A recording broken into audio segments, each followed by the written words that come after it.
And we're live. Hello. Hey, folks. Hi. Hi, everyone. Welcome again to our second episode of Stars I Shall Find, a Star Trek Adventures campaign featuring these lovely humans and maybe humans and aliens and other creatures. Um, as you can see, we have all our names here, so you all know who we are. And if you've tuned in from last episode, we're going to jump off right where we left off after I give a wonderful little. Hang on.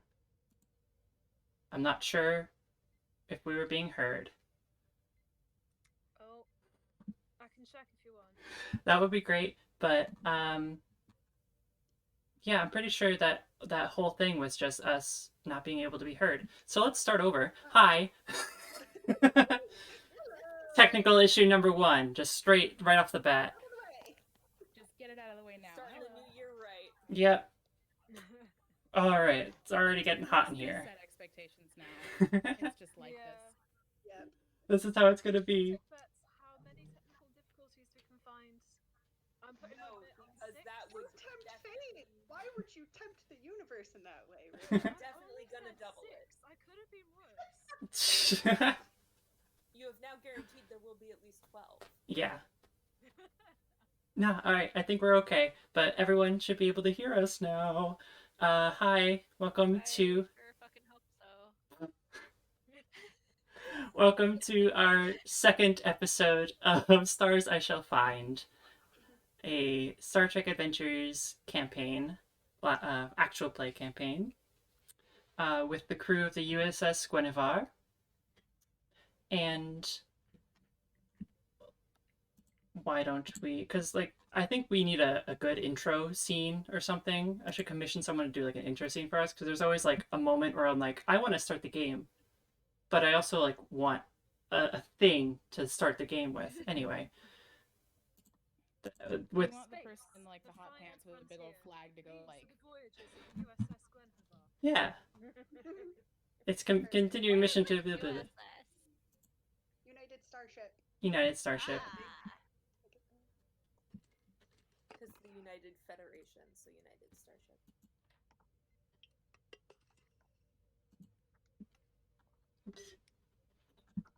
I'm glad my camera's fucked right now, so no one had to see me drink directly from the apple juice gallon container like an animal. Wow. But you just Picturing it as its own You reward. didn't have to out yourself, Vika. No, you didn't. It's okay. Our viewers have already seen me do it. Plenty of times. It's like the time I like adjusted a bra strap at work and clocked myself in the chin by accident. Aw. I realized no one had seen me do it, and then immediately told all of my coworkers. Okay, so jumping in. After a 2-month trip through the Beta Quadrant, the USS Gwenhwyfar arrived at Narendra Station, also known as Starbase 364, the last starbase before the vast frontier of the Shackleton Expanse, a region of space yet to be explored by Starfleet and the Federation. The crew of the ship, however, did not have a moment to relax and enjoy the view before receiving a distressing distress signal coming from the SS Magpie, captained by a man named Kirshen, which has no relation to the captain in whatsoever, and was totally intentionally named by me and not a fluke. Admiral Hebert of the Narendra Station dispatched the ship to respond to this distress signal. The crew used their skills and technological abilities to uncover more about the information, to gather more information about what they're headed into. Boy, when I wrote my recap, I did not write that last sentence very well. So, after preparing themselves and the ship for a possible encounter against triolic radiation and potential time travel, the ship entered warp. It is a 4-day trip to Lethea, so unless anyone has something they wish to do during that time, we can skip to the ship getting out of warp, unless there was something. Captain, I remember you saying there was something you had ideas. Yes. I have things I want to do. One of them is very quick, and one of them involves asking some questions. The first one is I would like to make sure that we contact Admiral. Wow, I didn't write that down correctly at all. I might have. Hibert, Hébert, yeah. Hébert. I would like to contact the Admiral and let her know what we are flying into. What we know about the situation, because she was there when Sigilla contacted me and Lieutenant Scott about the distress signal. So Yeah. I just want to make sure that she's Okay. Do you want that to be like a quick like text message, or do you want that to be like a full face-to-face message? I imagine that it is probably just a like quick text message kind of thing. Yeah. You get a very because you aren't that far away from Narendra yet. You get a response pretty quickly, and it's a quick affirmative and a gratitude for like keeping her informed and to keep her informed while you go throughout your mission, and to be careful, especially to be careful. Excellent. The other one is the other note that I have from last time is that I'd like to have Lieutenant Commander Mabrin begin preparing medical for potential casualties. Okay, yep. Okay. And that I believe will involve some discussion, but also we would need to know things like the crew complement of the Magpie, how many people were on board the Magpie, and then also, just in case, more about the colony that they were headed towards. Because theoretically they would have just about reached Lithea 5 when the signal, when we assume the signal was sent. We have no actual information on that because it was supposedly sent 12,000 years ago, but they were 4 days out of Narendra Station, and there was a small temporal disturbance 5 days ago, so my brain is going, Okay. But just in case some amount of evacuation needs to happen, preparing for not just like one person who got a little too close to uranium, but like how many people who may have varying levels of radiation sickness. Yes. Okay. Why don't we do this? Just in case, not like we are ready for them to come on board now, but just a like worst case scenario. Okay. Yeah. And this can come into play because one thing that the ship that you all need to decide before we do anything else is the ship also has modular laboratories as a talent, and so at the beginning of each mission, and this is the start of a mission you're going into, you decide what you want these laboratories to be modulated into. So if you would want to figure that out while you also coordinate like triage rooms and like getting the proper inoculation materials and radiation beds, med beds, whatever. My knowledge of radiation sickness is very limited, but I believe there's some amount of isolation. Yeah, quarantine needs to happen and stuff. So stuff like that. If we can set up for at least some of the laboratory space as like quarantine areas. Yeah, I was just about to suggest that as Situla, that we do that. Okay. So what do you want those? Oh, okay. Sorry. You go. I will have Sigilla and Mabrin. I will put them in charge of figuring that out. deciding who needs what space, how much space. You two fight it out. Good luck. Okay. Okay, hang on. I'm gonna put the talents. This is where I'm looking at my list of stuff. This is where I'm looking up things. I'm gonna pull up. The temporal anomaly specialists and the archaeologists and I myself already have our own labs, so I don't believe the science division will be needing any of the modular laboratories at this time. No. I would be happy to assist you in setting up the modular laboratories as quarantine overflow if needed. Yes, please. That would be very helpful. Okay. Why don't we do? I've had a discussion with my staff, and what we're probably going to expect, if they have had limited interaction with any radiation, we're probably going to see early signs that include nausea and vomiting, a loss of appetite. So that's going to be very unpleasant. And it's later that everything might start to get a little bit more sus. So really, if it seems that we're getting some of the milder symptoms, it might behoove us to get out as soon as possible. Just pick people up and leave. Treat the members of staff first. The city will still be standing, in my professional opinion. And that is where I stand on that. So, how do we set up the modular laboratories? So, I'll read the talent as it says. The ship has considerable numbers of empty multi-purpose compartments that can be converted into laboratories as and when required.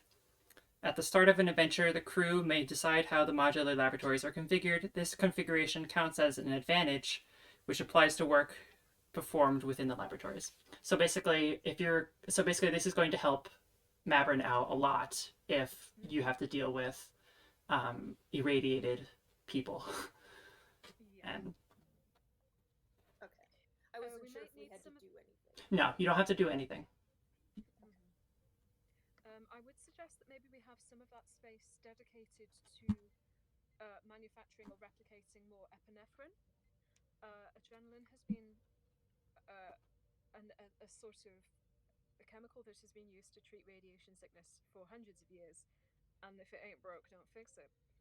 So we're probably going to need a fair amount of epinephrine sooner rather than later to treat anyone who may have it.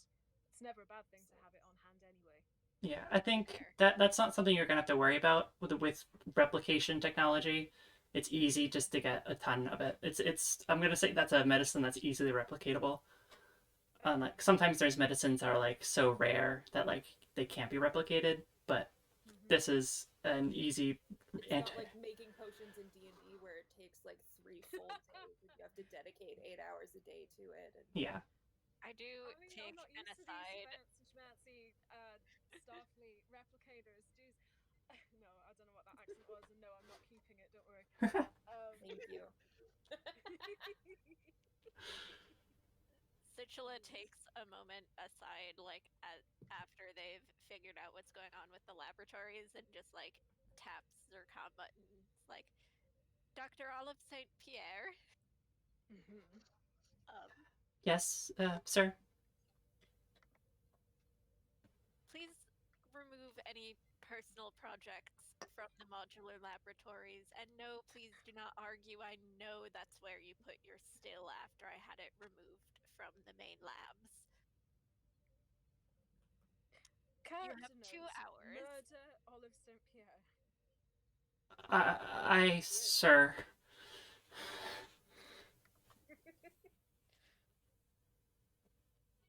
And then I had one additional thing. So do we know how many people were, like, we know the crew complement of the Magpie, how many people were on board, right? Yes, I believe I said about 50. Which I can... did not have that written down, so I will write that down now.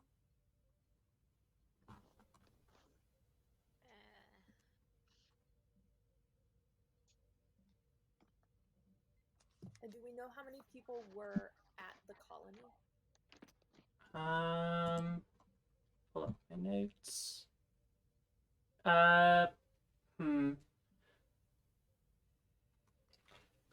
This is going like to a be. colony or just an archaeological like It's got about 500 colonists on it.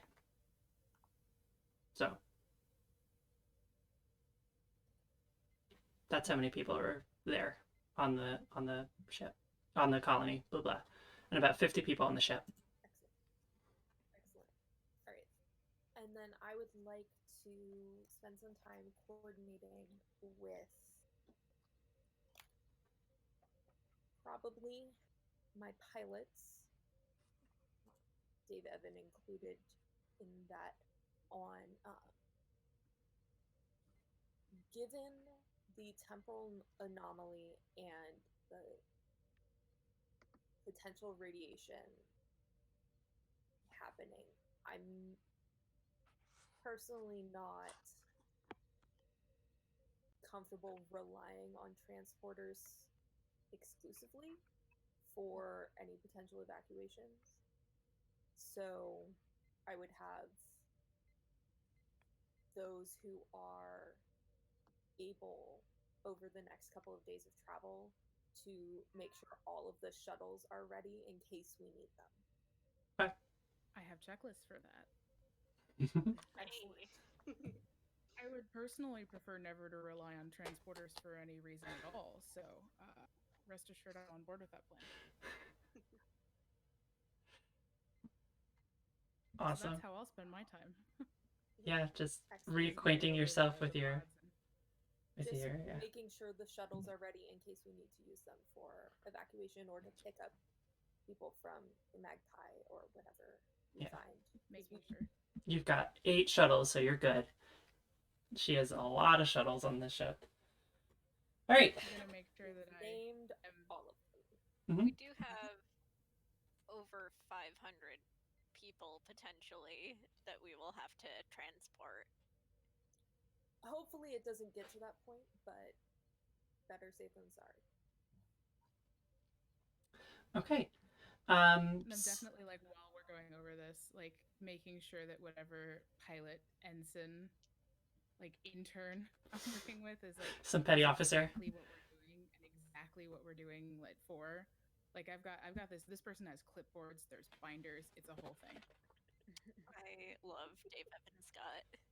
Trying to find all my folders. We're not ending up in trouble because whoever the hell I'm training is not knowing where the redundancy sheets are kept.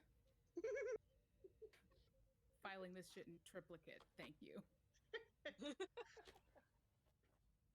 Yeah, you have a bunch of petty officers just swarming you with folders and pads and actual physical paper and physical paper and pencils. Oh yeah. Just like trying to figure out everything to do with everything. Okay. So unless there's anything else, we're gonna jump out of warp.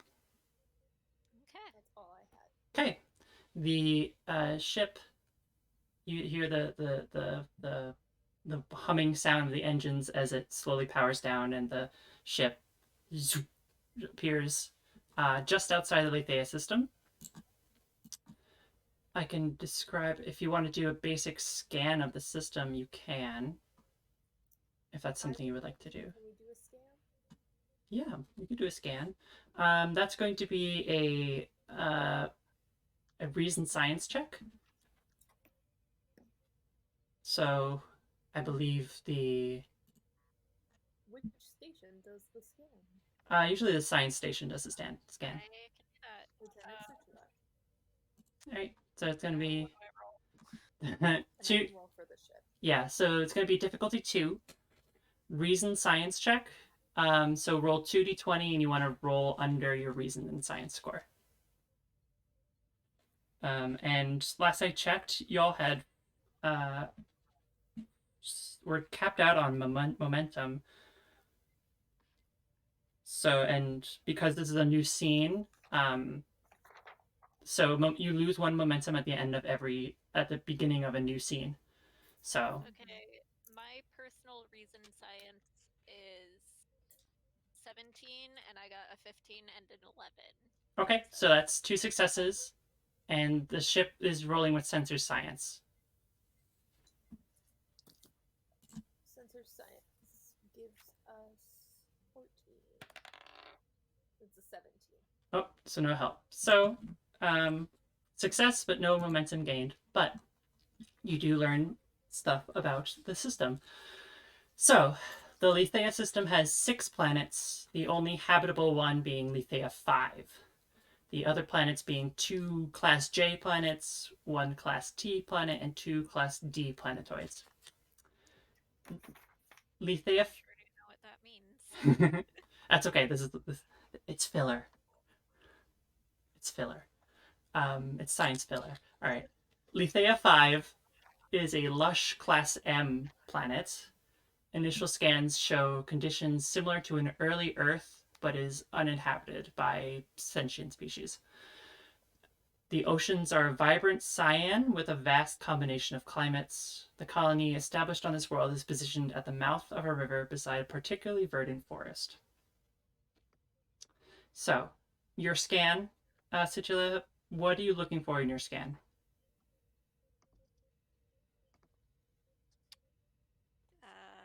What am I looking for?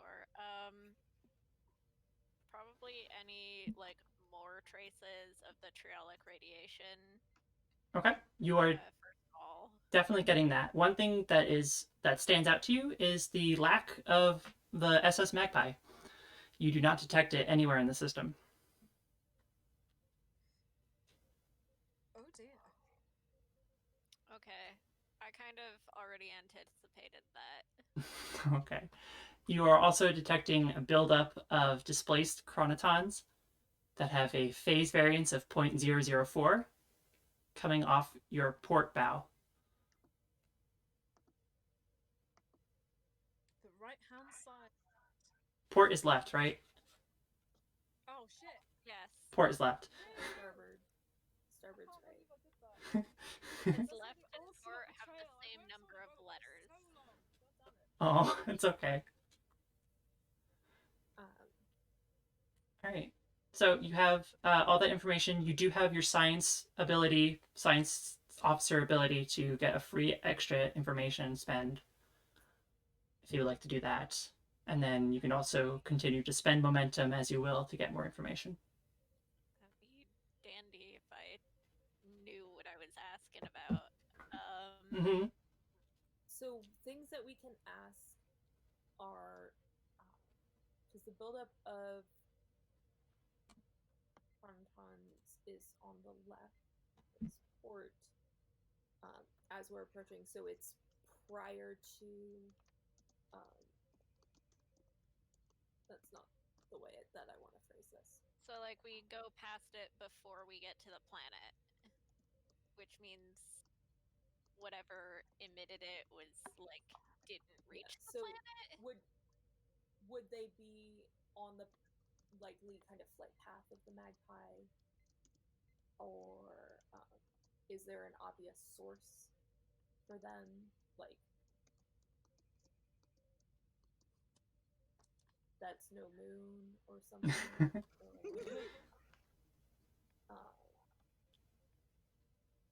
Can we see what's causing it? Yeah. Is that your final answer? No. No. Yes. Give me like a solid question that you want to throw at me. I need it from Sitchilla. Okay, so we've already sort of come to the conclusion last episode that the colony that is being excavated, the like little settlement that's being excavated on Lithea 5 was probably the magpie after it got sent 12,000 years into the past.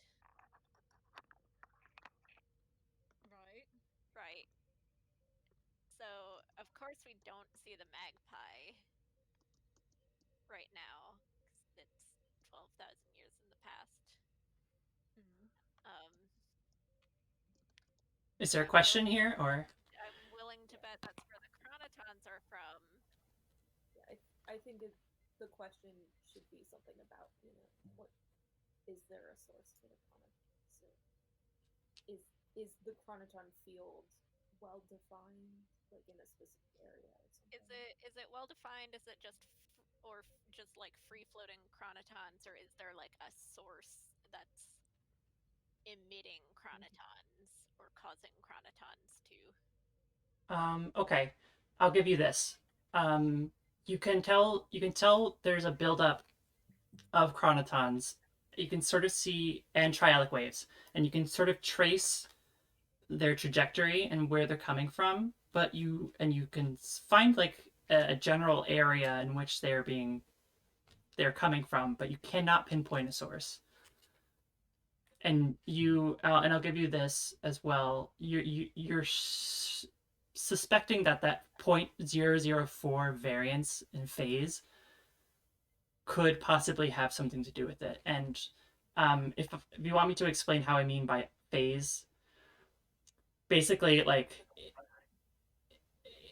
it's out of the time frame by about 0.004 seconds, enough that you can't notice whatever it is. Okay. That's what I mean by out of phase. So it's like happening, but it's happening slightly adjacent to our timeline. Mm-hmm. Is that a defined, like, dead pixels on screen, or is it more nebulous? Like, hard to define there? It's more hard to define. Okay. I mean, I didn't expect it to be easy, but Mm-mm.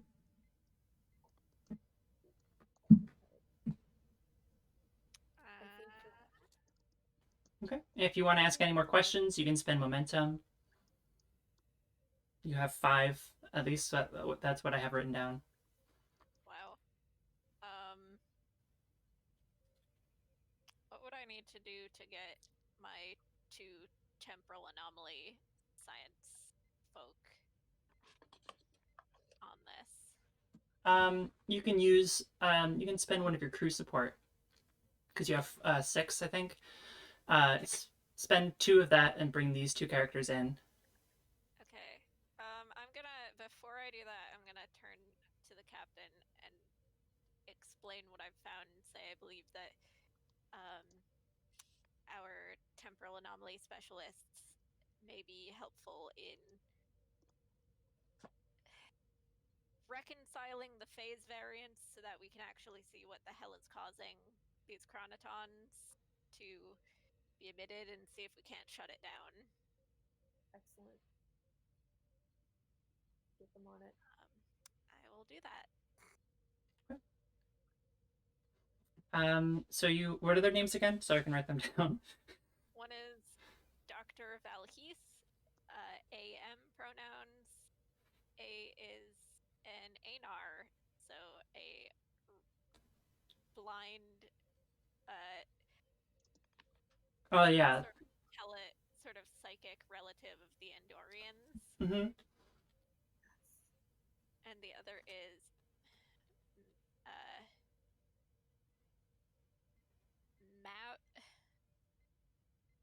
There's no shame in getting Miabom Laban. I'll just do Laban. A trill. A trill. Okay. She, her. Unbonded. And they hate each other. So Valhis and Laban. Or, yeah, Laban. So, yeah, you were saying something? We've got the document. Like, we can just look at the stuff, you know. Oh, that's true. Yeah, but I have so many tabs open. You're right. I could have easily done that, but I like hearing Vigo's voice sometimes, so it's fine. I'm just watching you struggle, and like, just get the document. Just look at the doc, for God's sake. That was populated with 600 staff members already. I did a count, and it's only 105. Thank you very much. I have contributed 4 names to this list. I have to scroll all the way down to get to the science officers. You can just really fuck the system and just do the A to Z on the science column, and oh look, Listen, logic in my Star Trek. We're not Vulcans. All right. So the turbolift doors hiss and slide open, and these two officers in science blue. One of them a pale blue skinned, clouded eyes, white hair, Anar, and a spotted Trill. Um, she looks like she has like uh, mm, sort of tannish skin, probably maybe like Latina in origin. She, if she were human, kind of thing. She and Valhis walk in, and you could tell that whatever was happening in the turbo lift before the doors open had ended abruptly, uh, and they are uncomfortably close to each other, but they are both straightening their uniforms and walking out. And they walk up to you to the science station and give a nod to you, Captain. Um, and seemingly speaking for the both of them, Laban says, "Yes, sir." Dr. Miabem Laban, Dr. Valhis, um, we appear to be having, and I've already briefed you on this, but we've found some more information. That is to say, we need to figure out what's emitting these chronotons and triolic waves, but it is about 0.00 out of phase with our time. And I need both of you to figure out a way to mitigate that so we can figure this out. Because I don't have that kind of time. "I, sir, will get right on that, won't we?" And she looks over to Valhis, and A says, "Yes, sir, we'll get right on it. Have you considered taking a phase discriminator and adjusting the variance to 0.004 and adjusting to see if you can detect it? We need to make a field around the where we think the source is, and containing that field in with a uh, within the phase discriminator should be able to, at least stepping through it, you should be able to be in phase with whatever it is we're looking at. How big is this area we're looking at? I gesture to, I probably have it like plotted on a map Okay. at the science station. It's a couple kilometers. And I say, I'm not sure anyone wants to actually go in there, given that we believe, or at least I suspect, this is the anomaly which sent the magpie 12,000 years into the past. Is there a way that we can observe it without getting close enough to be, sent 12,000 years into the past? We can attempt to send a probe in and see if we can get visual data. That works. Okay. Your input. If there is a way to, at minimum, map the edges of the phase variance so that we can avoid it without risking our crew, or at minimal risk to our crew, I would like to attempt it. So if there's a way that you two can send a probe or whatever needs to be done, make it happen. Okay. Why don't we try this? Situla, I'm going to ask you to make a roll, and you're going to be assisted by the two scientists, which How many dice is that? So you're going to be doing 2d20 at base. You can spend momentum to get more dice if you'd like. This I is would spend momentum to get at least one more dice. yeah, because let me tell you the difficulty for this. This is going to be difficulty 4. Yeah. Ooh. So it's 1 momentum for the first additional. First die, and then 2 more momentum for the second die that you buy. We have 4 momentum left. So if you want to spend 2 more to get a, Getting 1 die from the scientists, yeah? you're getting 2 dice from assists from the die, and an assist from the ship as well. You That would be 6 dice altogether. 6 dice rolling altogether. So I would.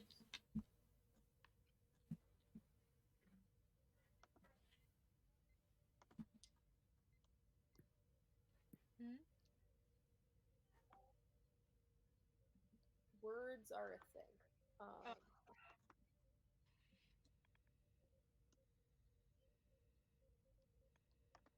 I don't know that I want to spend 2 more momentum for 1 more die because we might need that momentum. Yeah, that's what I was thinking.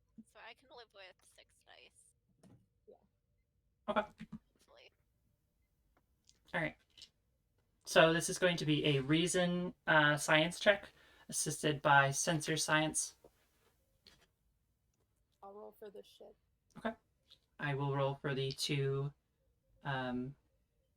scientists.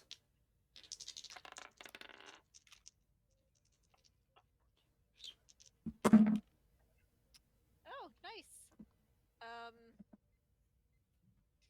So my reason science is 17. I got a 7, a 1, and a 10. Okay, so that's 1 counts as 2 successes.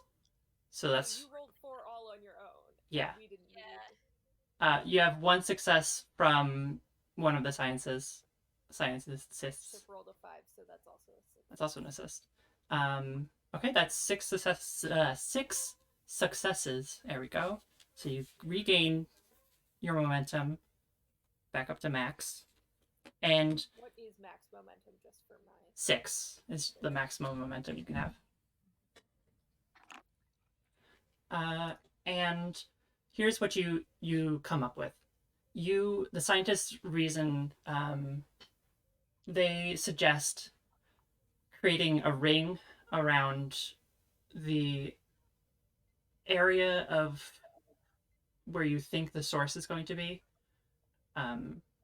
using phase discriminators, either by dropping them in setting them and dropping them in certain points in space, or taking shuttles out and actually creating a ring of shuttles and creating and linking them all together and to create a ring of a phase discriminator. And then you send a probe in and you can determine what is inside.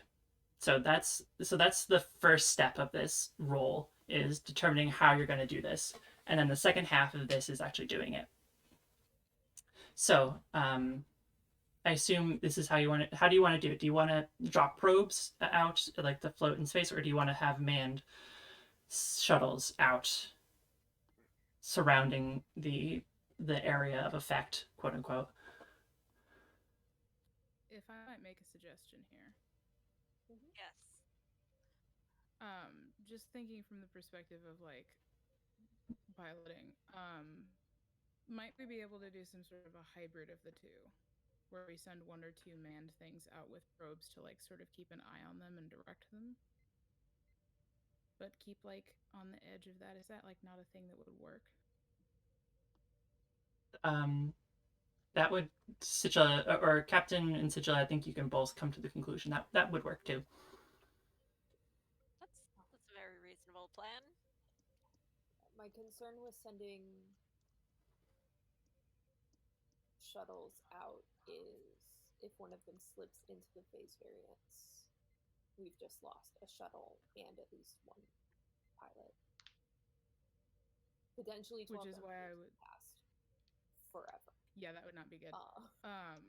Which is why I would having a lot of shuttles. I really like that. Recommend the hybrid of the two, because that way we can keep whoever is out there like far enough away that we don't think that's necessarily a concern, especially if we see any of the probes like slipping into it.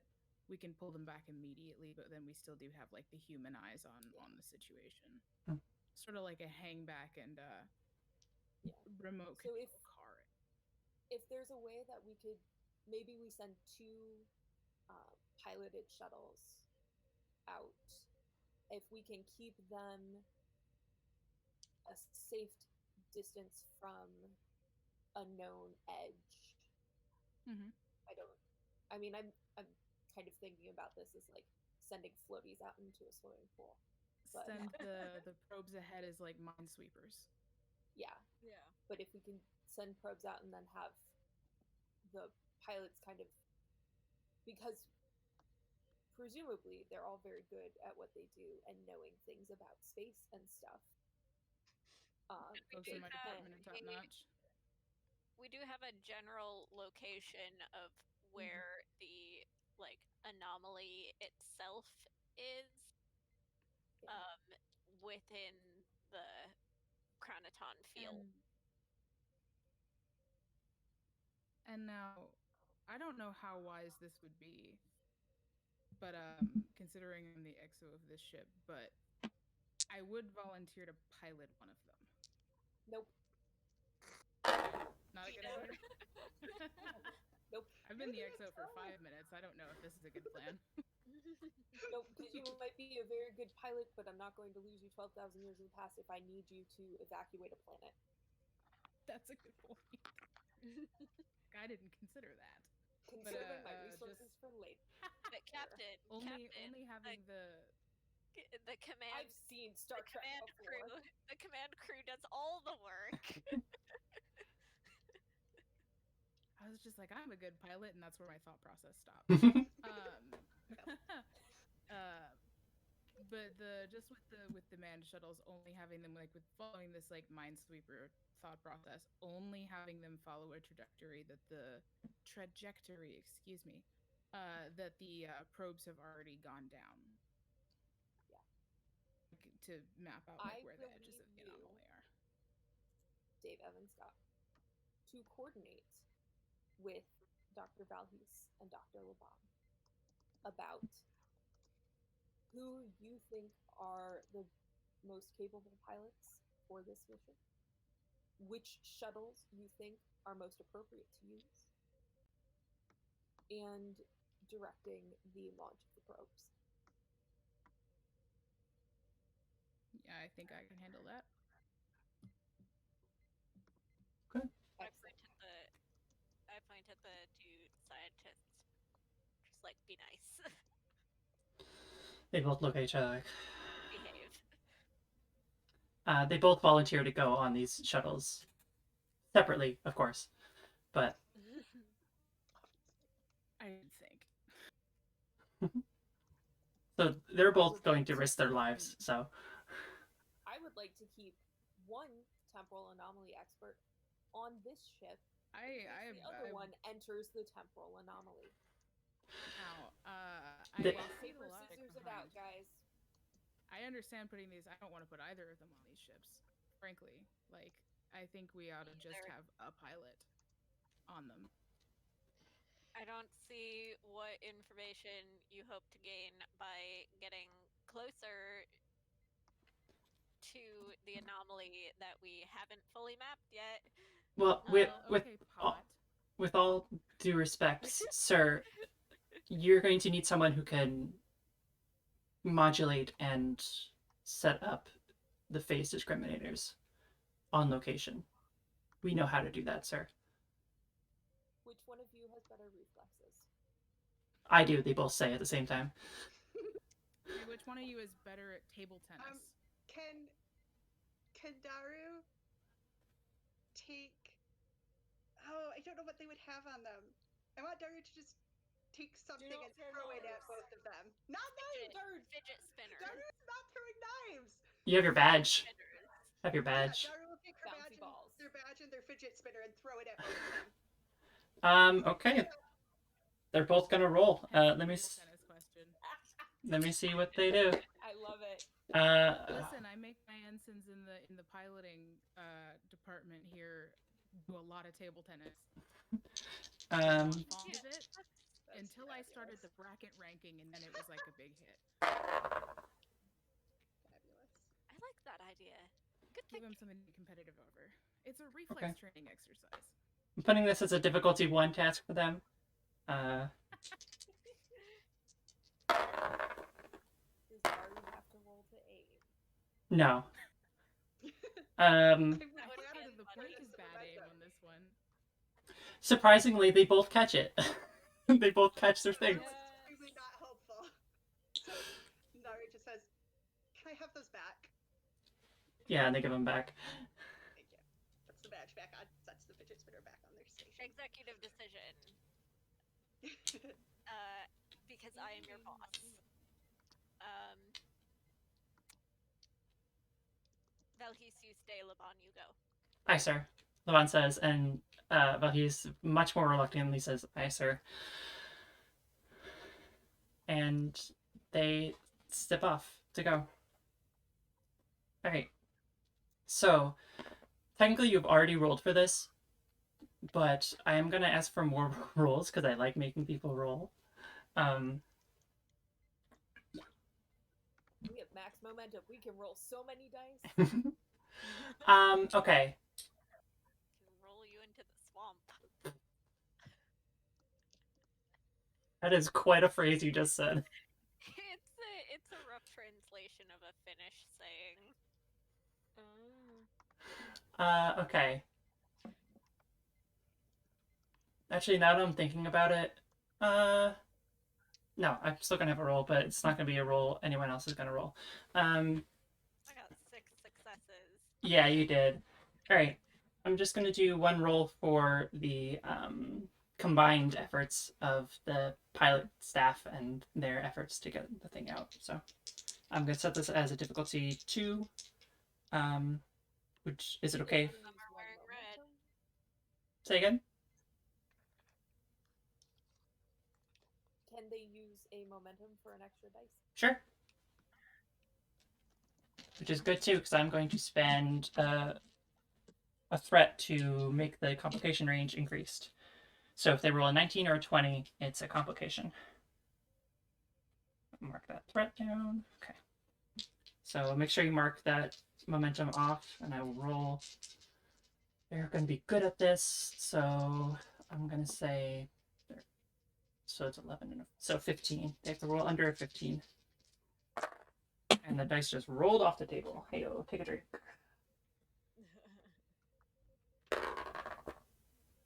Okay. 1, 2, 3, 4 successes. On a difficulty 2, I think I said. Right, that's what I said. So, yep, got your momentum back. Okay. You watch as so which 2 shuttles are you taking out? Are you taking 2 out? How many are you taking out? 2 shuttles. Okay. Which 2? I don't want to risk more than 2. We have 8. 2 of the smaller ones. I don't remember which ones those are. So we've got the Type 8s and the Type 9s. I think it's the Type 8s. Okay, so that's either the Wilson, Mater, or Galloway. I got what we named our shuttles. I'm delighted. Let's send out the Wilson and the Mater. Okay, so the Wilson and the Mater are out there. Wilson. Okay. They start deploying probes. They send out probes in front of them, and as soon as they go a safe distance away, they catch up with them and then send another probe, kind of like feeling out ahead of you, like, and you're in the dark and you're feeling for something. If there's something in front of you, your hand hits it first before your face does. And eventually there's a ring surrounding where you believe the source of the temporal distortion and that 0.004 phase variance is occurring. And then you get a hail, Captain, saying, ready to initiate on your mark, sir.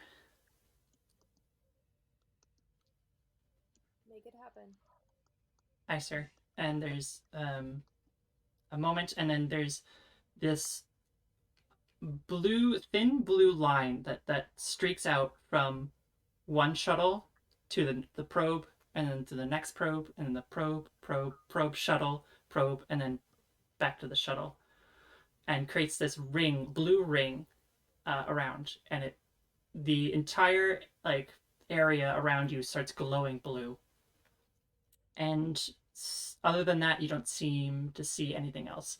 It seems that whatever it is that's changed, that you can see, you have to be inside the ring to see it.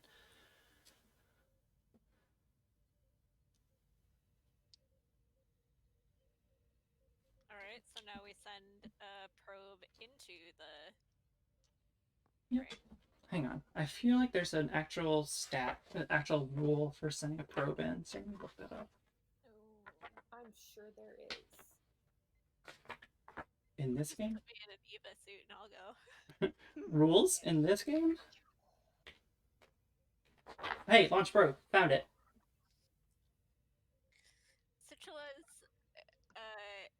Situla is very much like me can have a little chaos treat, and then towards the rest of the science staff, they're like, "Can we also have some chaos?" And Situla's like, "Absolutely not."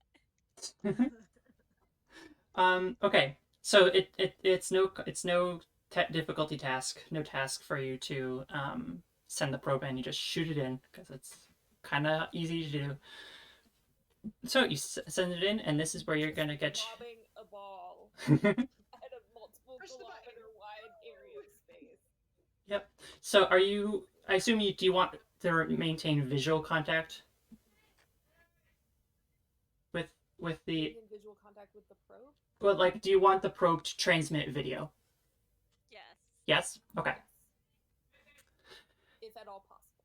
If at all possible. Okay. It will go through. You'll be able to get not sound, because sound doesn't exist in space. Never mind. But you'll get video. I almost been like, here's what you hear. As much data as possible. Okay.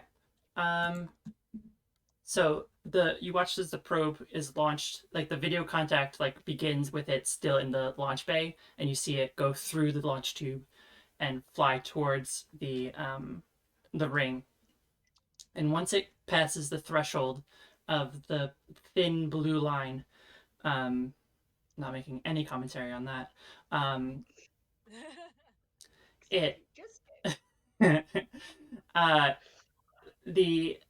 that blue shine brightens, and there's suddenly distinct static that you assume is coming from that phase variance. But what you see inside is for lack of a better word, it's a giant snake. Or like obviously organic and alive. It looks like more specifically an ophidian. But that's a term I gotta look up. Yep. It is. Oh, okay. Actually, let me look up an ophidian, because it's been a while. Very. Ophidian. I was already nervous. Ophidian dungeon dragon. Snake in space. It is not moving like an organic creature.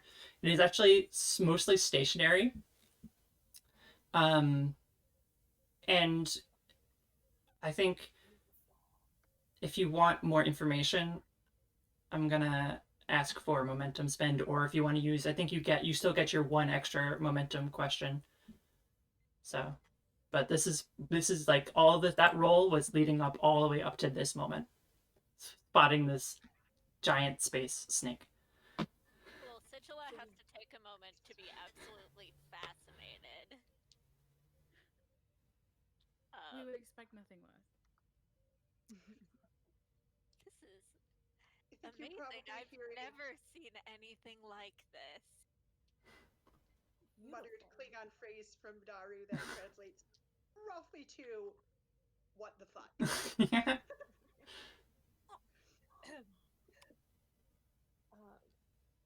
then definitely, I am very sorry, Captain. You said it doesn't look organic. But it's not moving like an organic creature would. Is it static or is it like wiggly like a video game loading screen? Is it like doing an idle animation, pretty much? Yeah. um. I'd say it is slightly animated like that. It is slightly moving in that sort of undulating way.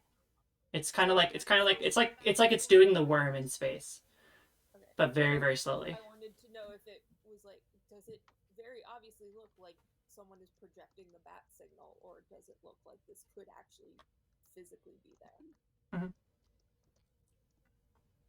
No, it's physically there. That's what you do. You definitely detect a mass. All of the other pop culture references I can get. Okay. These are all questions I'll give you for free. So, but Situla, what other questions would you like? Yeah. What are your questions? So, we haven't determined if it's like.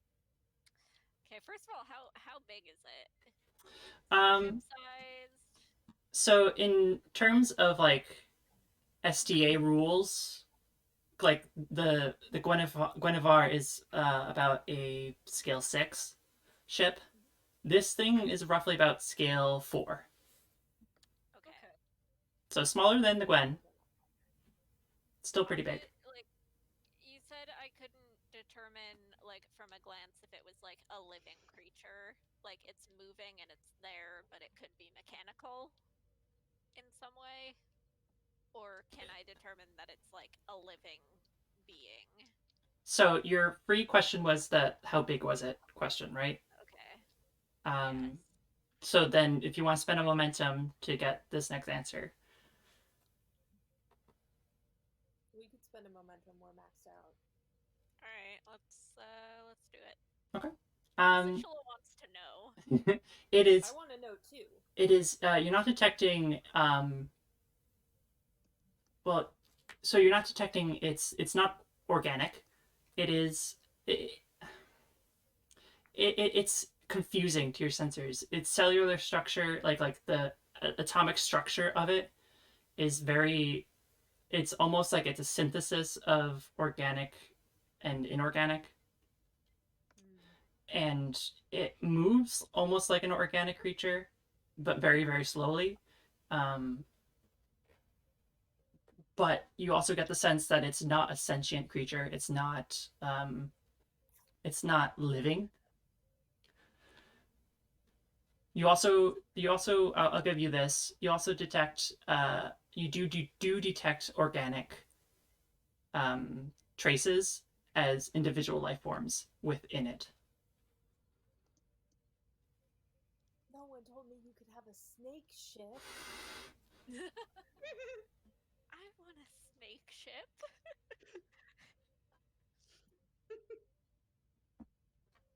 A snip. Snip. Can't really do it. Snake ship.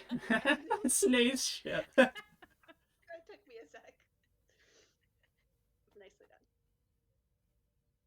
Snake. There's just no good way to combine Snip. A snip. I like that one. God, that would be fun to fly. I just imagined that entire conversation about what to call it actually happening on the bridge. Oh yes. It just on the bridge, and I'm just they're like daydreaming about flying it around an obstacle course, like just say. I would love to do that. Just sitting there, just like daydreaming about flying it around an obstacle course. Like, God, that would be so much fun. So, because of the phase variance, we can see this through the probe, but we can't. Can we contact it? Like, could I send out a hail? Or would the contact have to go through the probe? You can certainly try. I mean, that's something you can only figure out by trying. I presume I know nothing about phase variances. It's a pretty out there topic, even amongst scientists. So. Perfect. Lieutenant Situla? Yes, Captain. Would you like to try hailing the snake ship?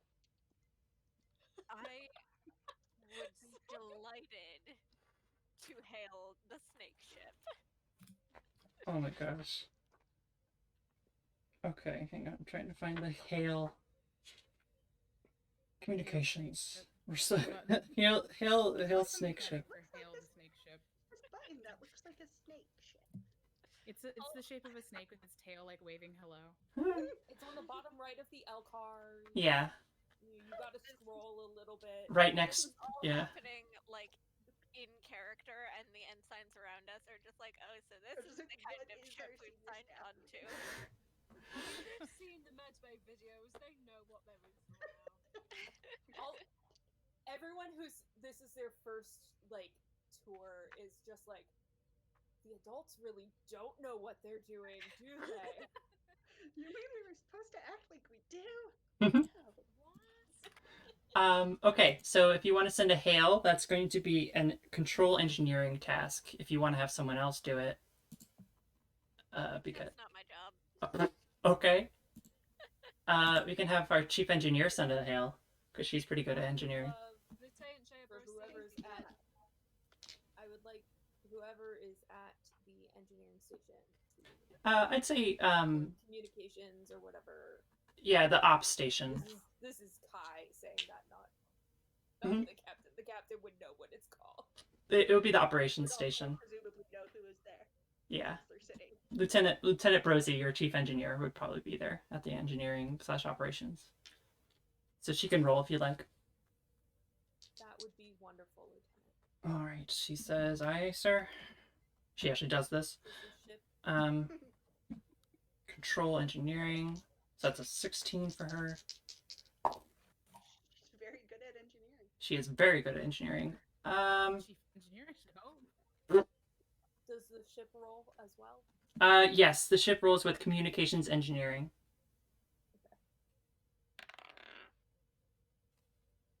I get a 2. Okay. So this is going to be difficult. It's normally difficulty 0, but I'm going to spend a threat to make it difficulty 1. Because of interference and all that hot, fun stuff. She got 2 successes, so that's automatically, and +1 from the ship, so you're maxed out. Back up to 4. Okay. You attempt to hail.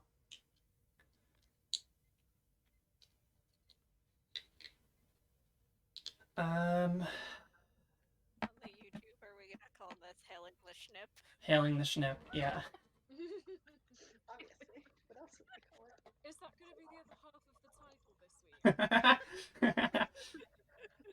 Just stepped on before and hailing the Amazing. ship. Yes, stars I shall find, hailing the Schnip. Hailing the Schnip. Alright. Okay. When you're in the scene menu on the DVD, It's hailing the Schnip. I'd still like to put my dirt Oh. in Nate's ship, but you know, that's me. Okay. That is preceded by, I'd really like to fly that. I'd really love to fly that Schnip. Yes. All right. So you so she says hailing frequencies open, sir. And there's the sound of open static coming through, which you can imagine is the distortion from the phase variance. Let me roll to see if they respond. I want to know if they're in there on purpose. They're like, oh god, the fleet are here. I'm Those very things are interested getting in how interesting. many first contact rules I am breaking right now. I don't think it's first contact. If I start thinking about that, I'll get a headache. I'm just At like, least oh god. contact. There's no I'll response. tell you if you don't want me to. So our frequencies are open.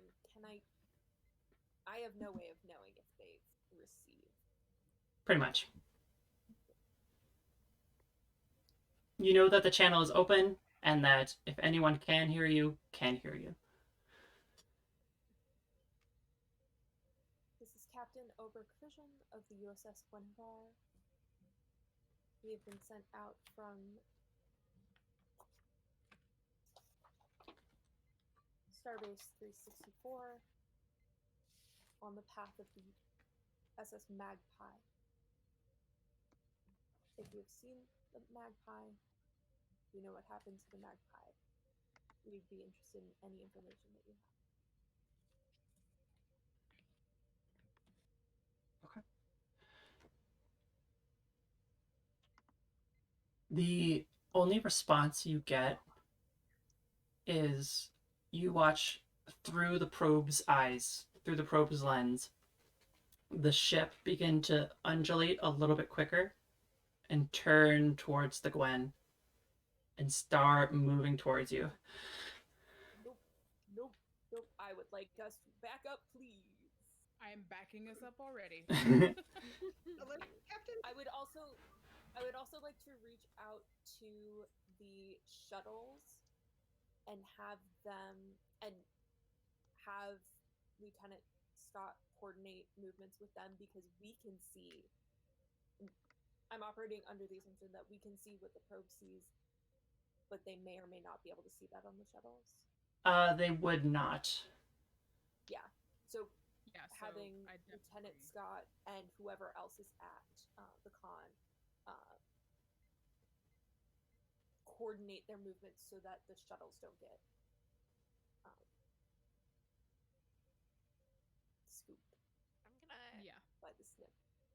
Lean over and suggest to Valhis that A starts figuring out a way that we can pull the Schnip out of phase variance, if necessary, because maintaining this net may not be feasible for much longer.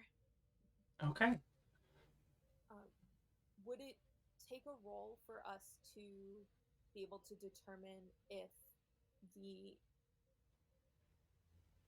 kind of chronoton field and the area of the phase variance moves along with the Schnip? Y'all, which is now what we're all calling it. It's still just gonna make me chuckle every time. Well, it's not like it's got a big, conveniently spray painted name on the side. No, yeah. True. Is this like the American British slang variances that always happen? Because I like it's a snace ship. It's a snake ship. Snake ship. Snake ship sounds like spaceship. I just like that. Yeah, but it's got snake at the beginning of it. Snake ship. Snake ship. Okay. You. I mean, you can keep calling it the ship. The singular Batoran. You just watch as Mabrin mutters snake ship. Just the nose crinkles even further. There's one other Bajoran on the bridge, and they're nodding in agreement. Yeah, snake ship. I'm going to turn around and be like, that would be my vote. Yes, the source, you've determined that this is the source of the displacement, the trialic waves especially. This thing is radiating trialic waves off like crazy. So, yes. Captain, shall I go to yellow alert, red alert? Let's keep it steady on yellow alert. Yellow alert. And that's the sound of the alarm going off. If possible, and I will turn to Dr. Valpes at this point.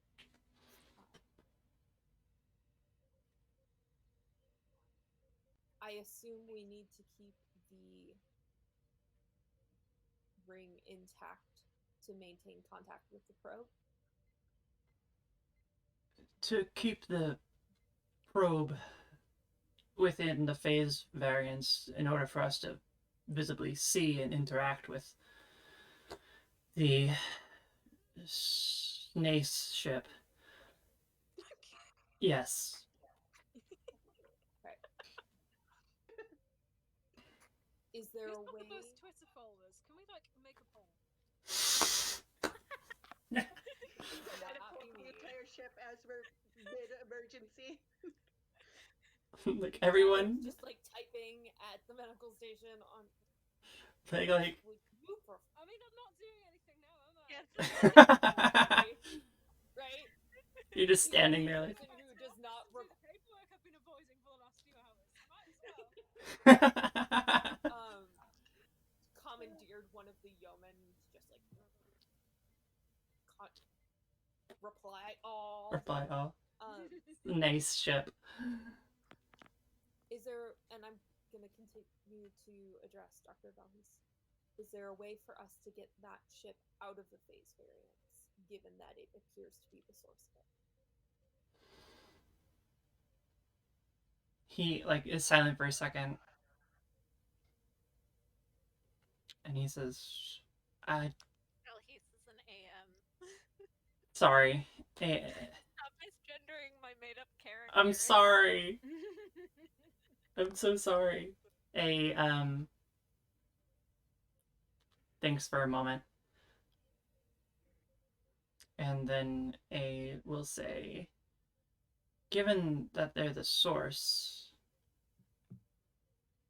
I don't see any way we can pull them out. They might be able to come out of their own volition.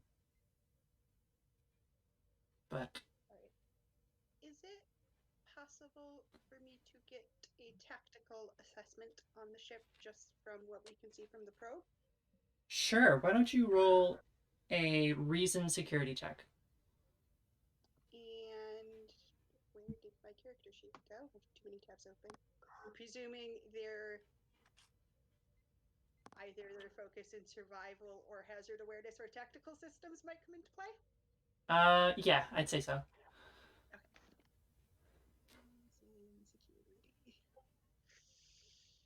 Alright, come on, dice. You're playing Star Trek, not D&D. Ooh! 3 successes! Wow, okay. Ooh. You needed 2. So that's 1 momentum you have extra lying around. So what are you looking for specifically? Looking for things like things that might clue me into if they're in an attack posture. Like, are their shields up? Can I tell what kind of, like, obviously this might be a stretch because it's all coming in through a probe, but like, can I get a read on armaments? Okay. That sort of thing. Okay.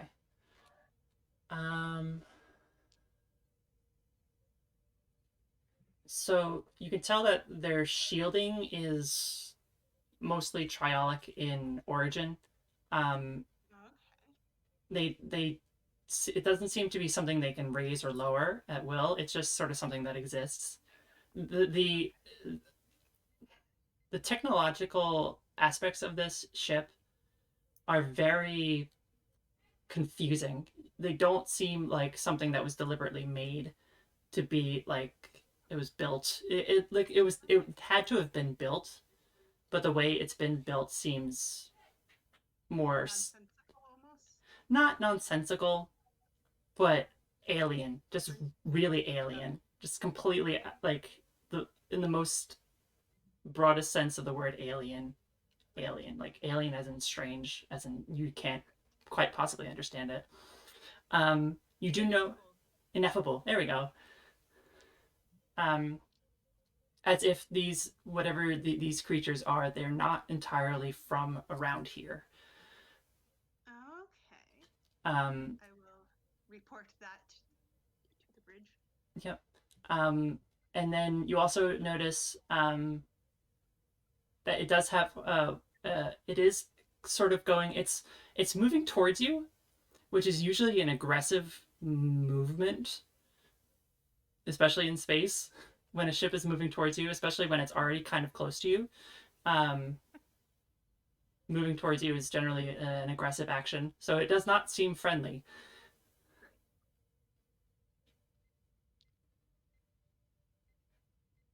I have a question about the probe.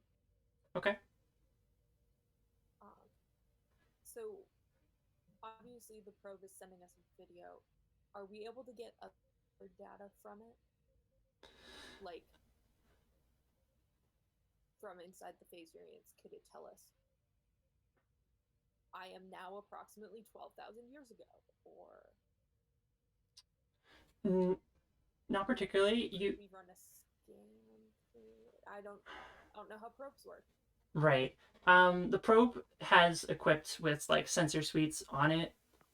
It's basically it's a programmable and like modular, so you can outfit it with whatever it is. So you obviously outfit it with a camera lens. I would assume you would probably outfit it with something that is um, able to detect trialic waves and phase variances,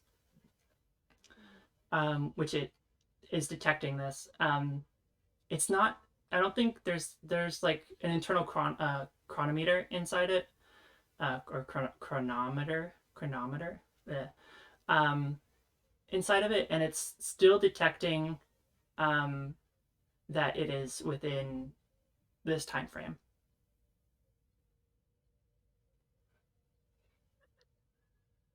Vico's laughing.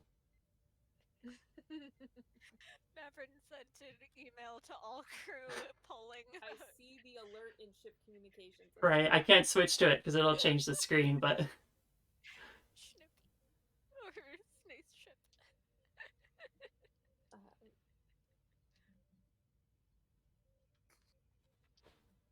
I am listening, honestly.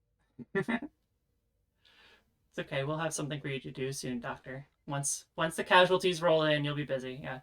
Yeah. No, that's okay. There's no rush. Wasn't complaining about not being busy. Nope. Just commenting on it. Just sitting back enjoying. So I have Lieutenant Scott prepared to back up. He's got us in reverse, so we can just maintain our distance. Presumably also communicating with the shuttles in order to maintain that ring as the snake ship moves towards us. Mm-hmm. Eventually, that ring will intersect with the Gwen before the snake ship, which I'm actually leaning towards now. Intercepts with the Gwen, so the Gwen might like cross that phase barrier. Well, unless you want the ship to keep backing up. I have the Gwen also okay. moving back, so the Gwen's also in reverse. Okay. And we're just all like one big party. Just moving backwards. Slowly moving down the parade route. 8 is what you're saying. Oh, okay. Interesting reference. Because I don't want to enter that phase variance and not be able to get out. Right. So I think what I want to do is I want to direct Dr. LeBon and the shuttle pilots whose names I don't have. You're never given them. They're nameless NPCs. I presume they are not on the spreadsheet. Not yet. They will be by the end of tonight. We haven't actually come up with 500 names. Just saying. 1,200. Yeah. Is it possible for us to recall the probe? Or is it one of those like free floating space junk? I think it's space junk now. I think you shoot it out and it just sort of goes, and it doesn't really come back. I wasn't sure if it was like a buoy in the ocean or if it was like an RC car. No, it's more like a buoy. Which means that the probes making up the perimeter, are they? That's right. Just buoys? They are also just buoys. This thing is going to breach the perimeter sooner rather than later. Right. It's actually moving towards the probe itself first. I would like to recall the shuttles. So I would like the shuttles to maintain that ring for as long as possible before getting out so that we can see the snake ship make contact with the probe. Okay. But I want the Gwen to be moving back. Okay. The Gwen can easily move back. No rule required. It's moving backwards, and the snake ship is like moving towards it. And as it's moving towards it, this is going to be some cool like finger puppetry going on here. But here's the probe. Here's the snake ship. TOS all over. Oh yeah, here we go. And it's going, and its mouth opens. Oh. And a glowing blue shine comes out of it. And the last thing the internal chronometer reads on the probe, it just says 12,000 years, and then it is gone. Shit. I want those shuttles God. back. We are moving not directly backwards, Yep. but to the side. We're out. Radioing down to my pilots, like, return now. Okay, they're gonna roll to come back. TFO. Oh, They're gonna. I think this Specialist might is like, be a is that the moment. defensive maneuver, or do they harvest the displaced chronotons for power? You can write a paper while we're on the move. Yep. So I think this might be a time for Daru to make a Claros check. Okay. So for those of you who are not familiar, Orions have pheromones that basically project their emotional state onto other people. Oh boy. Daru just saw a probe get sent back 1,200 years. They're a bit emotional right now. So I'm going to go ahead and make that roll. Yeah, go for it. So that's gonna be a control command. Yep. I have a decent command. Hey. My target number is 13. However, my complication range is 18, 19, 20. We'll see how this goes. I'll say difficulty 2. Okay. I did okay. Darn it. Claros checks are fun when they fail. What is my 18, 19, 20? Yeah, I succeed. So I'm doing okay. Yeah. There's a brief moment of where the anxiety and that There's a bit of like, and then nope. creates you clamp down immediately. Just hold it in. Just bury it deep inside, and then one day I'll die. I mean, Okay. may or may not. Don't feel. Alright. So Oh. I would like. Off like a light switch. Just go click. Just turn it off. How many musical references? I'm not saying I have experience doing that IRL, but I'm also not saying that. Haven't we all? None of us are not. Okay. So here's what's gonna happen. The shuttles are gonna try and make their way back. They're breaking formation, so your visual on the snake's ship disappears. I assume it did when the probe got heated. Oh yeah, when the probe disappeared, you lost all sense of it, but then any other future chance of seeing it goes away as well. I'm going to spend 2 threat to increase the complication range of the shuttle's roll to make it so if they roll an 18, a 19, or a 20, they have a complication. And we'll spend another threat to raise the complication, to raise the difficulty by 1, so it's going to be difficulty 3 now. I would like them to spend a momentum.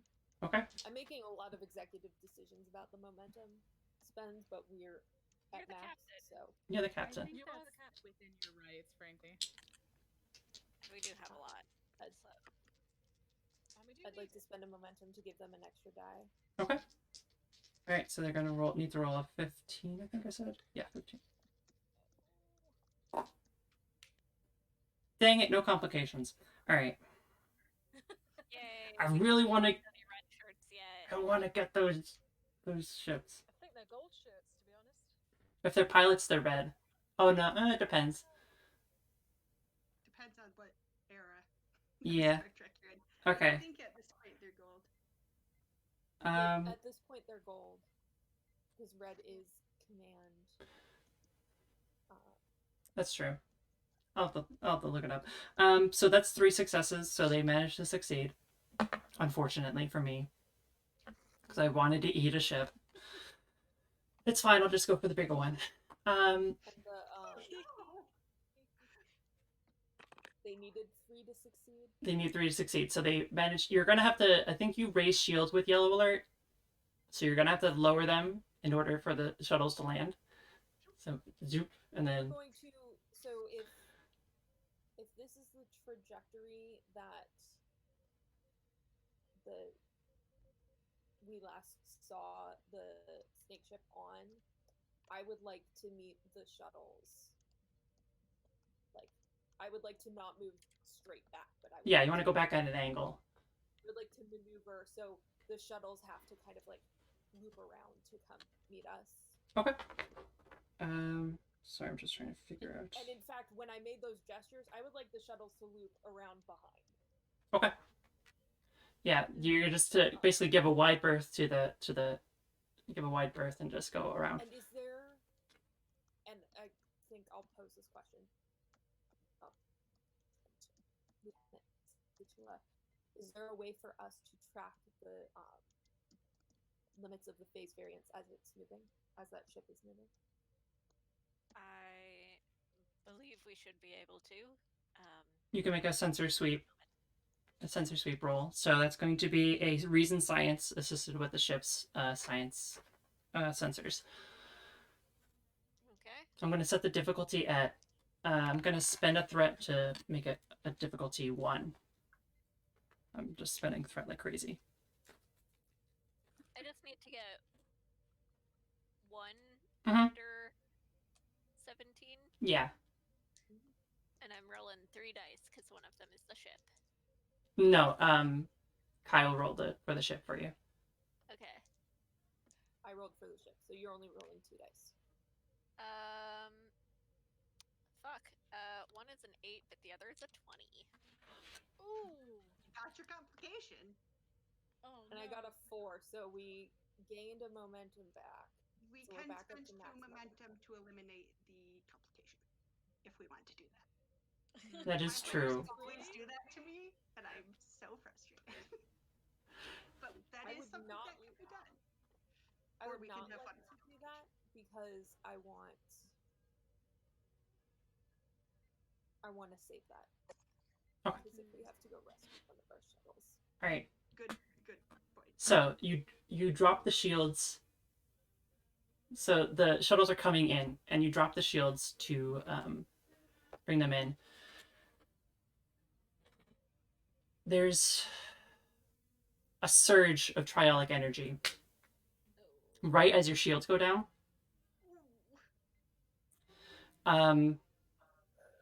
Everyone on board, so everyone takes 1 stress, Oh, good. 1 point of stress. I forgot that was like our measure of like HP, and I was like, well, I should think. You are more stressed now. I don't know about y'all, but Dave's pretty stressed right now. Boy. Is that color 1 in or take 1 off? I think that's color 1 in. It's color 1 in. Color 1 in. Okay. Because I think like as your stress levels mount, you're in a worse situation. So I would say color. You know who just looked at their talent for the first time tonight? Oh no. I have.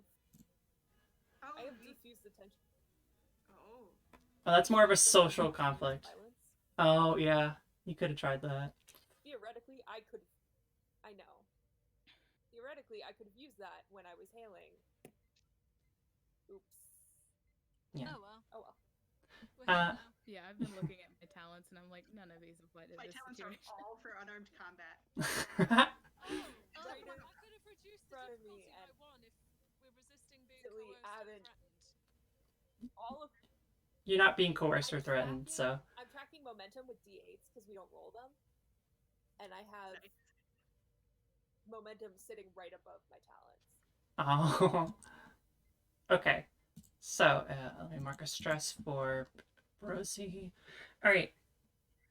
There's that surge of energy, and let me roll an attack real quick.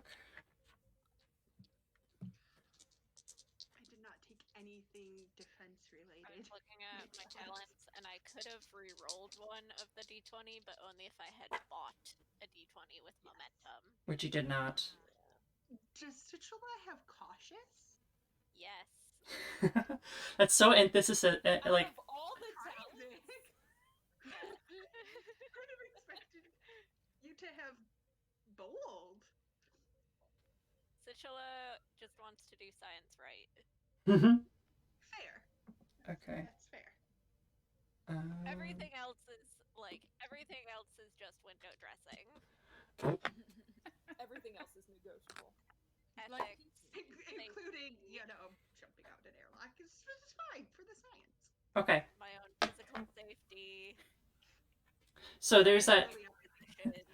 Okay, so there's that surge of triolic energy coming from the you assume to be the snake ship, and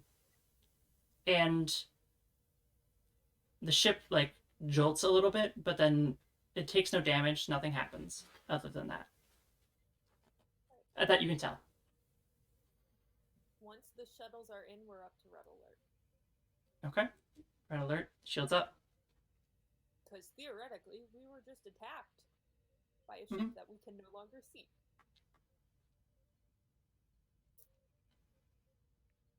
What do you do now? I would. So if at that moment of like the shot being fired, there was a surge of triolic radiation, we can track that and track where the displaced chronoton field is going, so I can at least set up like a way to sort of see if it's I gonna would like to attack track us the invisible ship. You're kind of using like a sensory, like a chronoton detecting echolocation system. You can see where it's been, so you can guess where it's going, kind of thing. Okay. I would like to perform evasive maneuvers. Okay. That is going to be a Dave Evans Scout roll. Yep. Yep. So evasive action. Lieutenant Scott, get us out of there. Okay. So it's going to be a daring con task with a difficulty of 1. And there's I have precise evasion. Is that a thing that is applicable at the moment? Ooh, let me look that up. As a talent, it says whenever you succeed at the evasive action task, also have to do the evasive action thing first. Yeah, and then succeed. You may spend 2 momentum. If you do, the ship does not suffer the increased difficulty for attacks normally caused by evasive action. Okay, so that would be helpful if you were going to attack back, but yeah, which I don't think we are at the moment, at least. So what do I need to roll again? Sorry. So daring plus con, so 2d20, and you want to roll under your combined daring plus con score. Does the ship roll? Yes, the ship rolls a structure plus con. Okay. Okay, so and it says so I'm being am I being assisted just by the ship, or am I being assisted by the ship's computers and sensors? No, you're not being assisted by the ship's computers or sensors. It's the ship's structure. Just checking. And so in roll 20, if I could find my roll 20 tab, there it is. So this is my daring plus my Con. Sorry. Daring plus my con. So that's gonna be a 12 total. So I'm gonna be wanting to roll under a 12, right? Right. Awesome.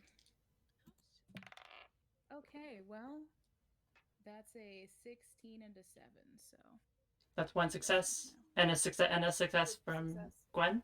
All right, that's 2 successes, so you gain a momentum if you've spent any. It's not bad. All right, so you tap your hands against the Elcars, and the ship rolls a little bit to the side. Everyone does the little shift to the side thing.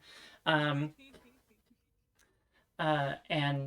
in different directions. Which is very Star Trek of us. Yeah.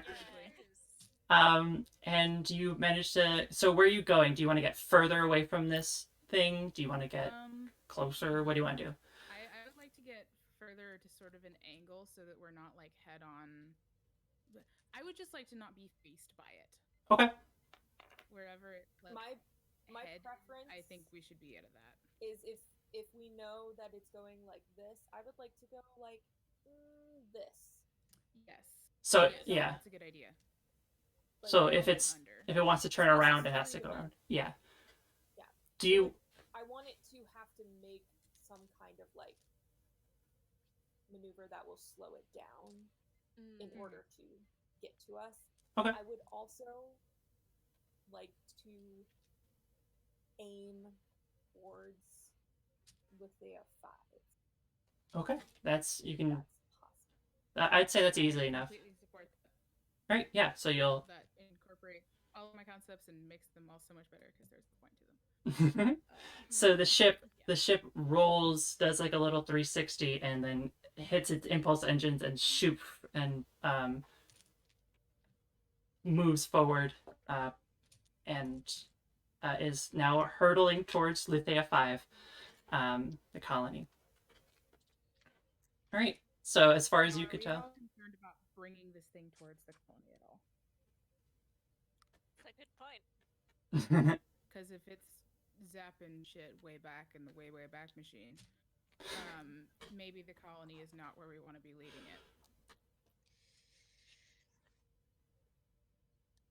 I'm not saying that we're gonna like land on the colony and direct its Right. attention to 500 people who are performing an architectural dig or archaeological dig. Surprise, I guys. kind of want to get a planet or a moon or a asteroid or a large piece of space junk between us and that's this good. ship. Okay. It'd also be a If- handy reference if we are shot 12,000 years into the past. That's a good point. I would also. I'm presuming that the video that was sent to us by the probe is something that we have recorded. oh yeah, totally. I would like to send, if at all possible, while Lieutenant Scott is performing wonderful little maneuvers in space, I would like to send a clip of that and any data that we have from on that ship to Admiral Hibbert. Okay. And just say like,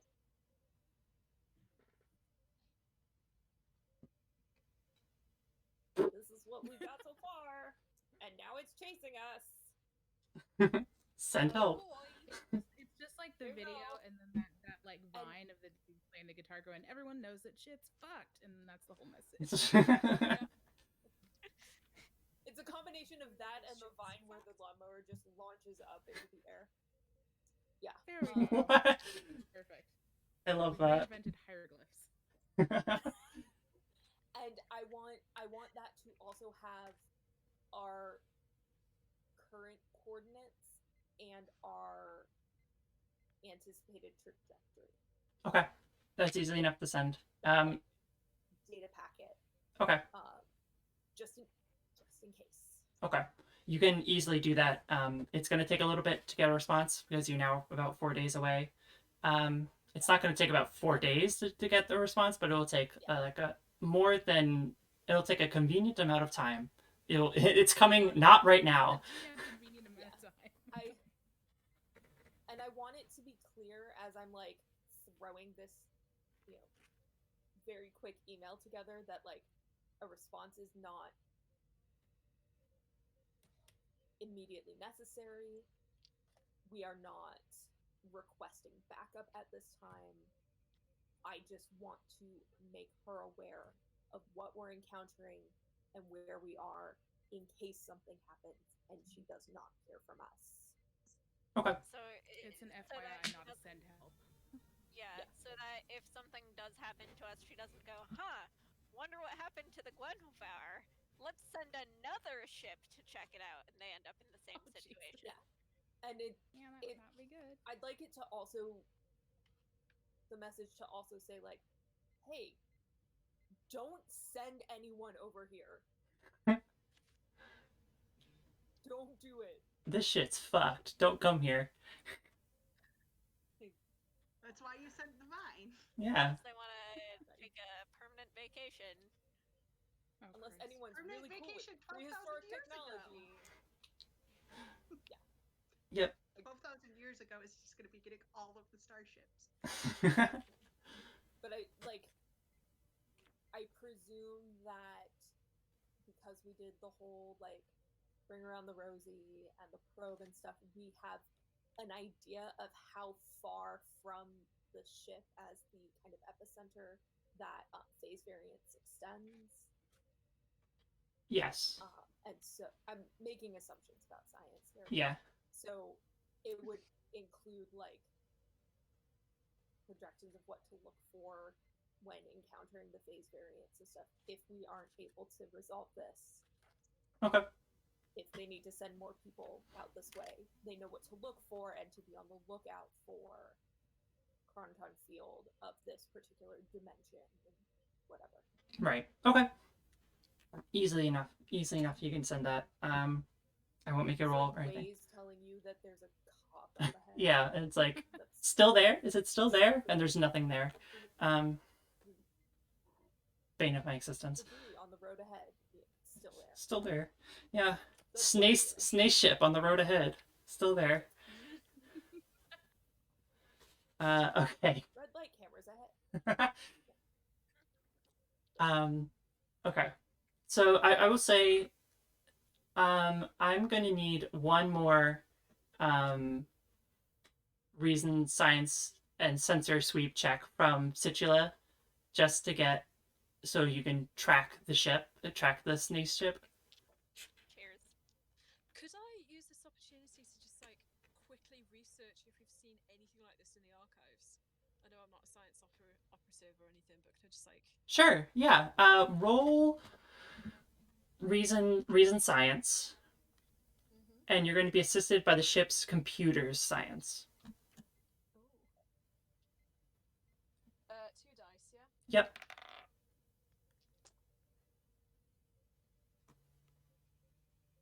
Well, one of them's a nat 20. And the other one was a 12, and my goal was 14. So 1 success, 1 complication. Okay. What did the ship get? No. Natural 20.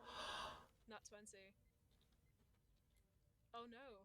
Well, I'm banking Not good, is it? 2 of those as threat. 1 of those as threat.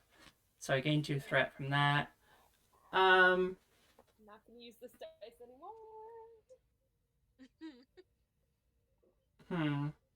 I'm only going to say the difficulty was Basically running 1. a dice hoard. Yeah. It is. Difficulty, it was only difficulty 1, so you still succeed. So I'll give you the good news first. You've already researched stuff about the Davidians. Yep. In your research, you read about their use of a device called an Ophidian, which was a small handheld like thing that turned into a snake that caused time travel somehow. It's very weird, but this is nothing you've seen before. There's no evidence of the Davidians having space travel, having ships. They've had time travel, but apparently they have space travel as well. So that is what you learn. The complication. Oh boy. Glad I rolled that on the let me check. Yeah. And not on the. Yeah, I think I might just bank that. I'm Pass. gonna bank that one as threat as well, so I just gained 2 more threat, which is good because I spent a lot of threat today. Do you have a limit on how much threat you can have? Nope. Oh, okay. You What also are we on can now? just 5? give yourself threat if it's a particularly threatening situation. I also start each like session with like 2 threat per person in the party, so I start with 10 threat. I feel threatened. I love that for us. Situla is having a grand old time. Okay, so the I'll say because Okay, so you check on that. So you learn that this is probably Davidian in origin, given the relation between Ophidians, their proclivity for using Ophidians. Um, Yes. so this is possibly Davidian in origin. Um, and can I get that sensor sweep check from Situla, please? So Yes, you may. reason science and then sensor science from the Gwen. I'm grabbing new d20s. There we go. Reason science.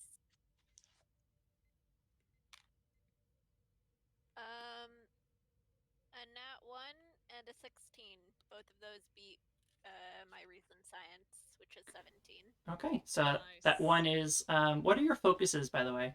Keep forgetting about those. Are my focuses? Starfleet Protocol, Anthropology, Botany, Genetics, Composure, and Xenobiology. Okay, none of those apply, but you still get that nat one, so that's good. Yeah, That's 2 successes. So I was going to say the difficulty is 2, because I keep forgetting to say what the difficulty is beforehand. So yeah, so that's going to be difficulty 2, so you gain 1 momentum if you have any space for it.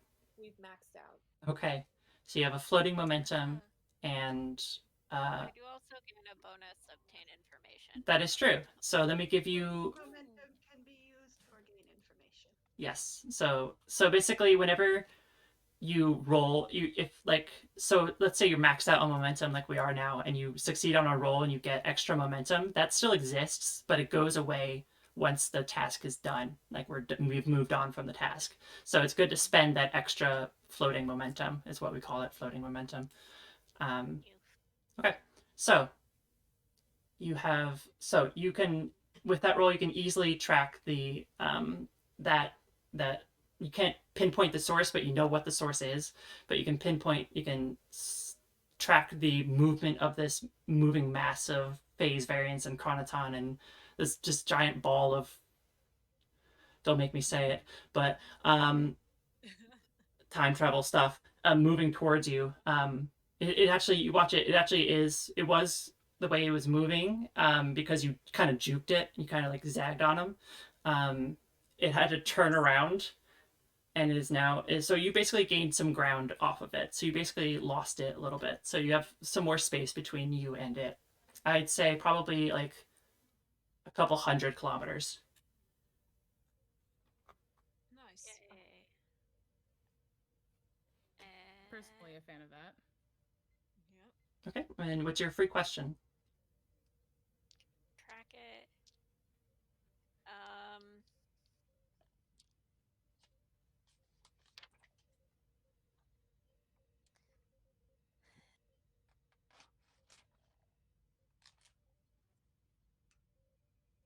If it's not in phase with our time, how is it affecting us?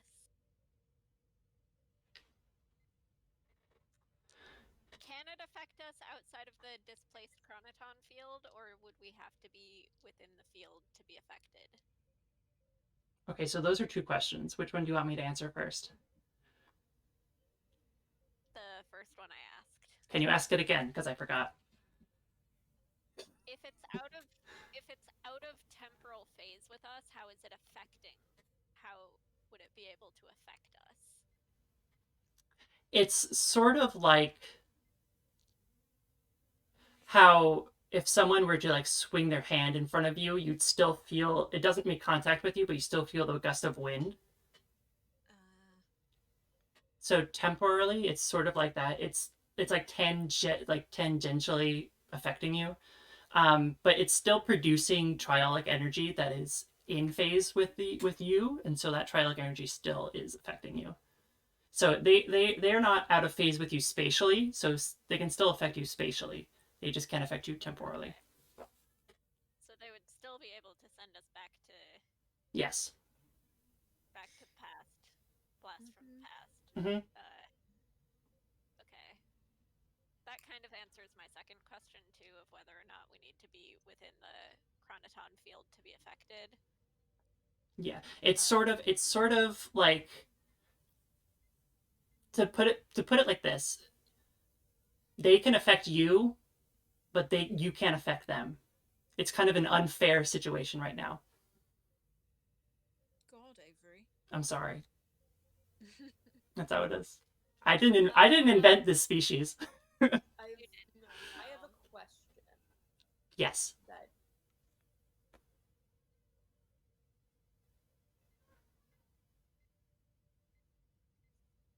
do we have any big brains on board who could say how they are able to kind of see and maneuver towards us, but we cannot see them?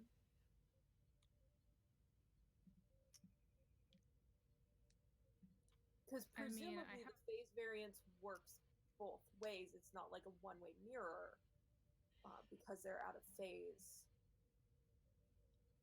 with us. I have focuses in a couple things that may be relevant to that, if that's a thing. Okay. I can open my sheet. Like how could they? What they're doing is they are maneuvering towards us, even though we're no longer. Yeah, it's not that they're invisible. Yeah. It's like they're in a different room. It's. So how can they see us but we can't see them? Spend a momentum and I'll tell you. Oh yeah, Lexi. Is that our free floating momentum? Sure, yeah, I'll let you do that because it's related to this. You can gather. You can guess this as a hypothesis that they are moving towards you. They're detecting you in the same way that you're detecting them, kind of like just to the side. They're like they're guessing where you're at, just as you're guessing where they're at. So they're following you, probably tracing you by some means you can't determine. Just as you were able to follow and find them with the radiation they give off. And yeah. Is there a way for us to rebound the trialic energy back at them? To like harm them? Yes. You would know because this was talked about. These creatures, Davidians, have their biology allows for them to not be injured by it. Can we do that not to harm them, but just to not harm us? Can we like do something with the deflector dish? The shields already. Your shields are good enough to. Oh right, we dropped our shields. That's why we all. Yeah. What? Shields are back up. We're at red alert, so we should be okay. Yeah, you're gonna be fine. So in order to affect them, we need something that, since they're affecting us with trialic radiation that is exiting their temporal phase and entering ours, we need to do the reverse.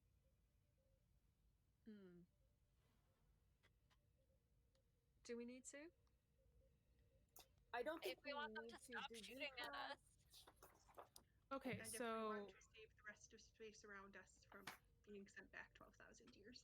I have two questions. Okay. First of all, Lieutenant Scott, is it possible for you to get us far enough from them that we can mask any trails we might be giving off from our impulse engines?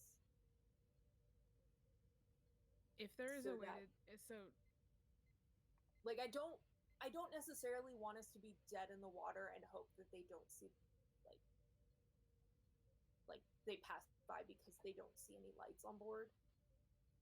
But I kind of want to get us in a position where something else, maybe it is radiation from the sun in the system or something like that, is masking our trail so they lose us. Well, I was thinking about that actually, and so you said, Avery, that we don't know what it is that they're doing that's interfering with our ability to track them, right? We don't know what it is? we don't know how they're tracking us. We don't know what. Okay. Yeah. Okay, that's but how they're tracking Field us and is the trial of not my question. How radiation we to are track. unable to track them, It's whatever it is that they're doing that's interfering yeah. with our ability to track them. We don't know what it is that they're doing that we can't follow them, right? Well, the reason you can't like detect them and see where they are and track them is because they are like a fraction of a second out of phase with with you. That's the main reason why you can't track And them. for this radiation that they're emitting, they're like immune to harm by it. Yeah. Yes, but they do give off enough that you can track them from that. Okay. Is there a way to anything that like would I know enough about their like the types of navigation systems and the types of navigatory software that exist like within the realm of reasonable invention to know if there is something that we can do to reflect that radiation back or to somehow put off a sort of like any kind of radiation of our own that might fuck with their software? Okay. Because now I can make rolls for this to see if I know this, but I have like a couple of focuses that could apply. List them off for me. Because I have them in navigation, helm operations, evasive action, and math. Relevant at all? Have you got any other focuses? Yeah. Right. The other ones are Starfleet protocols, composure, and uniform code of justice. I haven't heard your voice in a bit. Actually, okay. I know this sounds a little nutty, but is there a way that we can essentially? So is there a way can we fuck throw with their chaff? sonar? Can we throw chaff? Is what I'm asking. And kind of like throw off their scent, pretty much. Like if you're in a helicopter and someone is trying to track you with like a heat-seeking like missile thing, what you do is you throw some shit out the windows that will spread and that will refract back.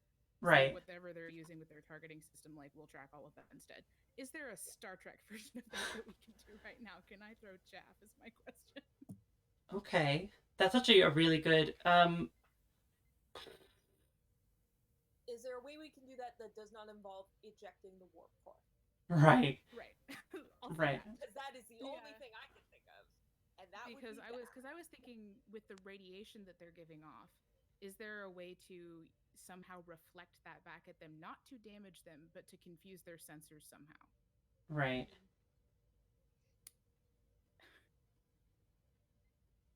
I think that by throwing the radiation back at them. Right. This is something I'll tell to Situla, so Situla can like, because I assume you're talking this out loud to everyone else, or is this something you're trying to? Because I'm like thinking out loud because I'm just like, okay, we have an issue. This is a complicated issue. If I'm thinking out loud, and I would imagine. I mean, I've just presented like, could we mask our presence somehow, and so I assume this is part of that. Yeah. You're like mask our presence, and I'm like, okay. Masking our presence. These are our options, and I'm looking around, and I'm like, okay, anybody feel free to throw in this time. I'm talking to the room, not myself. Okay. So Situla, I'll tell you this, and also actually I'll tell you all this. You would all sort of know as you would need to figure out what it is they're tracking you with before you could even consider doing that. That's a good plan. You definitely know that's a good plan. But you need to know what you need to know what to throw out the window to get out. Because if you throw out a plastic cup, it's not going to do anything. If it's heat, if it's so we light, need to know what to make our chaff out of. Basically. Yeah. My and other question is. Okay, this is gonna be the last question before I have to move things along. I think Moon has said in the chat that they'll need to finish up in the next 10 minutes or so. Yes, I know. That's why I want to get one more thing in before we end. Right, sorry. No, you're okay. No worries, I saw it. Aside from the Davidians having been encountered about 12 years ago, do we know anything else about them? That's something Dr. Mabrin would know. Which is something you probably like turn to ask Dr. Mabrin, and as you do, Doctor, you get a chirp on a hail from your communicator from sickbay, and it says, "Sickbay to Dr. Mabron. We have a few patients in here with radiation sickness. We need you down here immediately." All right, on my way. And Everyone all right up here, folks? yeah, everyone up here is fine. You all took like a little bit of stress, but not anything. None of you are beginning to show signs of radiation poisoning, but apparently there are some downstairs in the sick bay. Yeah. And that is where we're going to end for tonight. And so we'll pick up next week right in sick bay. So we'll get some good Maverick scenes. All right, thank you so much for playing, y'all, and thank you so much for watching if you watched. Thank you so much for DMing. Yes, thank you Yes. for DMing. Thank you. All right, hope y'all had fun with the Snace ship. I was pretty excited about that. Nice job. The Schnip. All right, so yeah, we'll see you all next time on Stars I Shall Find. Good night, everyone. Night. Good night. Good night.